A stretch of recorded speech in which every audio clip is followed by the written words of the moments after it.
الحمد للہ رب العالمین والصلاة والسلام علی سید الانبیاء وخاتم المعصومین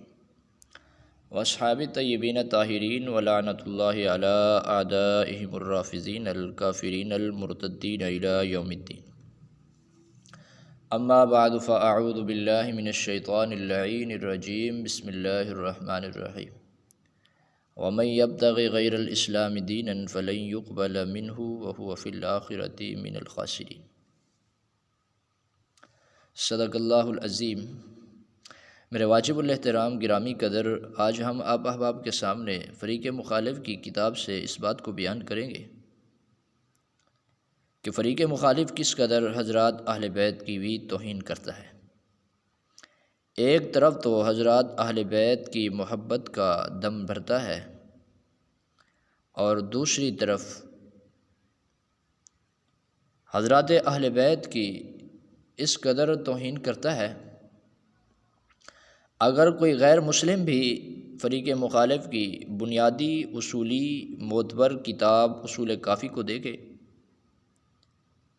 تو وہ بھی شرمندہ ہو جائے کہ یہ کس قدر ان لوگوں سے محبت کا دامن بھی بھرتے ہیں اور ان کے ساتھ ساتھ ان کی کیسی توہین بھی کرتے ہیں کہ کائنات میں کوئی بھی شخص اس قدر کسی ایسے شخص کی توہین نہیں کرتا جس سے محبت کا دعویٰ کرتا ہو۔ اور فریق مخالف کہ اس بنیادی اور مرکزی اور معتبر مصنف نے خود اپنے ائمہ کی اس قدر توہین کی ہے اور اس قدر ان کو مشکوک النسب اور مجہول النسب بیان کیا ہے کہ نرجسی مذہب اور نوبیہ کی اولاد اور ابن سبا کی نسل شرمندگی سے امت مسلمہ کے سامنے سر اٹھانے کے قابل نہیں رہی۔ یہ فریق مخالف کی بنیادی کتاب ہے، معتبر کتاب اصولی، جس میں فریق مخالف اپنے امام محمد تقی کے بارے میں نقل کرتا ہے کہ ان کے والد میں شک تھا اور لوگ شک کیا کرتے تھے کہ ان کا باپ کون ہے، اور اس سے آگے بڑھ کر کہ ان کے امام کی بھی کس قدر توہین، ان کے باپ کی بھی توہین کرتا ہے کہ ان کی موجودگی میں لوگ کہتے تھے کہ آپ ان کے باپ نہیں ہیں، اور وہ بھی پھر لوگوں سے انکار نہیں کرتے تھے۔ بالآخر انہوں نے کہا کہ کسی قیافہ شناس سے اس کا فیصلہ کروا لینا چاہیے، یعنی یہاں تک بیان کیا کہ خود امام کو بھی شک تھا کہ یہ میرا بیٹا بھی ہے یا نہیں ہے، اور کس قدر اپنے ائمہ کی توہین کرتا ہے۔ اور اس سے آگے بڑھ کر بیان کرتا ہے کہ نعوذ باللہ من ذالک، نقل کفر نباشت اللہ کے پاک پیغمبر کی طرف منسوب کر کے بیان کرتا ہے یہ مصنف کہ اللہ کے نبی علیہ السلام نے فرمایا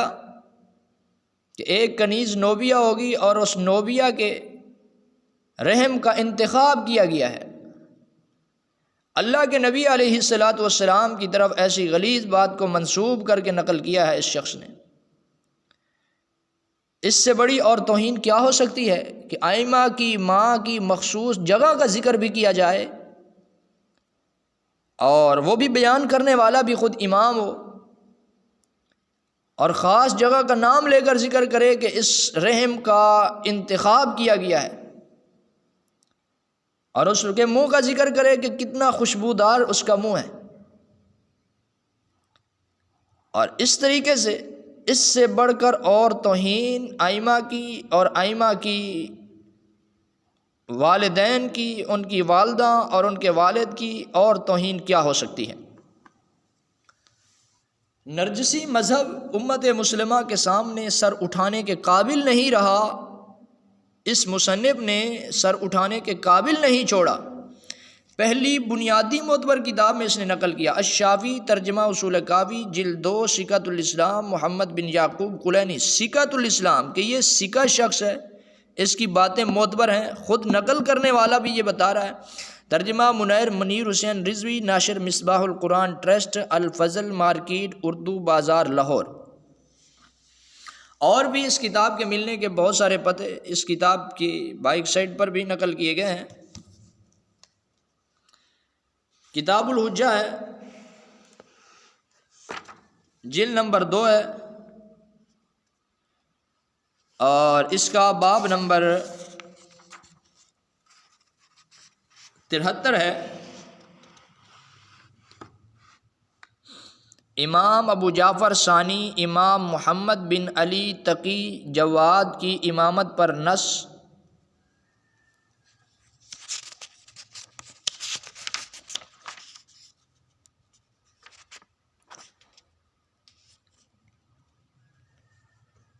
اور روایت نمبر 14 ہے۔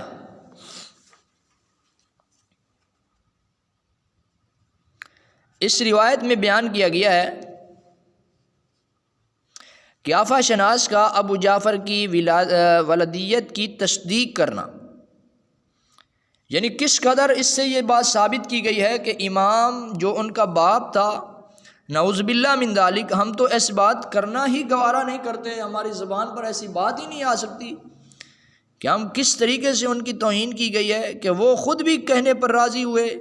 اور انہوں نے خود بھی ان سے مزاحمت نہ کی کہ جو لوگ امام پر الزام لگا رہے تھے کہ یہ آپ کا بیٹا نہیں ہے، ان کی بیوی پر الزام لگا رہے تھے، اور کس طریقے سے امام کی توہین کی ہے، کہ پھر امام بھی خود چلا اور کہا کہ چلو قیافہ شناس سے جا کر فیصلہ کروا لیتے ہیں۔ یعنی اس قدر امام کے بیٹے امام کی، 2 ائمہ کی توہین کی ہے، اور پھر آگے امام کی ماں کی کیسے توہین کی ہے وہ بھی دیکھیں کہ خود یہ مصنف نرجسی مذہب بیان کرتا ہے، کہتا ہے کہ ماں کی امام ایسی جگہ سے ہوگا اور اس کی رحم کا انتخاب کیا گیا ہوگا، اس کے رحم کا انتخاب کیا گیا ہوگا، یعنی مخصوص جگہ کا نام لے کر بیان کیا جاتا ہے، اور پھر اس کی نسبت بھی نعوذ باللہ من ذالک اللہ کے محبوب علیہ الصلوۃ والسلام کی طرف کی ہے۔ دیکھیں قیافہ شناس کا ابو جعفر کی ولدیت کی تصدیق کرنا، یعنی اپنے امام کو فریق مخالف یہ ثابت کرتا ہے کہ وہ مجہول النسب تھے، ان کا نسب معلوم نہیں تھا، اور پھر لوگ ان پر اعتراض کرتے تھے، اور پھر وہ لوگ بھی اپنے بھائی اور چچا بہت قریبی لوگ یہ شک کرتے تھے۔ تو اس سے لوگ کیا تاثر لیتے ہیں اور کیا سوچتے ہیں کہ جس مذہب کے ائمہ کے نسب کی یہ حالت ہو تو وہ امام معصوم مفترض اطاعت کیسے ہو سکتے ہیں؟ اور پھر امام نے خود تو یہ نہیں کہا کہ میں معصوم ہوں، مفترض اطاعت ہوں، اور میں تمہیں کہہ رہا ہوں کہ یہ ایسی بات نہیں ہے، بلکہ امام نے بھی کہا کہ چلو چلتے ہیں، یا یہ بھی نہیں کہا کہ میرے پاس فرشتے آئے ہیں اور انہوں نے آ کر بتایا ہے کہ نہیں ایسی کوئی بات نہیں ہے، بلکہ امام خود بھی شک کر رہا تھا، اور خود امام نے بھی کہا کہ چلو چلتے ہیں، جا کر وہاں قیافہ شناس سے ہم اس چیز کی تصدیق کروا لیتے ہیں کہ ان کا باپ، ان کا والد کون ہے۔ دیکھیں فریق مخالف کی اپنی کتاب سے ہم پیش کرتے ہیں۔ قیافہ شناس کا ابو جعفر کی ولدیت کی تصدیق کرنا۔ علی بن ابراہیم عن ابیہ وعلی بن محمد القاسانی جمیعا عن زکریا بن یحییٰ بن نعمان الصیرفی قال سمعت علی بن جعفر، میں نے سنا علی بن جعفر سے یحدث الحسن بن الحسین بن علی بن الحسین، ان سے بیان کرتے تھے، فقال، کہا اللہ کی قسم لقد نصر اللہ ابو الحسن الرضا، کہ اللہ پاک نے ابو الحسن الرضا کی مدد فرمائی۔ فقال له الحسن ای واللہ، کیسے؟ جعلت فداک لقد بغى علیہ اخوتہ، البتہ تحقیق اللہ کی قسم جعلت فداک، میں آپ پر قربان ہوں، لقد بغى علیہ اخوتہ، کہ ان کے بھائیوں نے ان سے بغاوت کی۔ فقال علی بن جعفر ای واللہ، کیسے؟ ونحن عمومتہ بغینا علیہ، اور ہم بھی اور ان کے چچا بھی ساتھ تھے کہ ہم نے بغاوت کی۔ فقال له الحسن جعلت فداک کیف صنعتم، تم نے یہ کیسے کیا؟ فانی لم احضرکم، کہ بس بے شک میں اس میں حاضر نہیں تھا۔ قال له اخوتہ،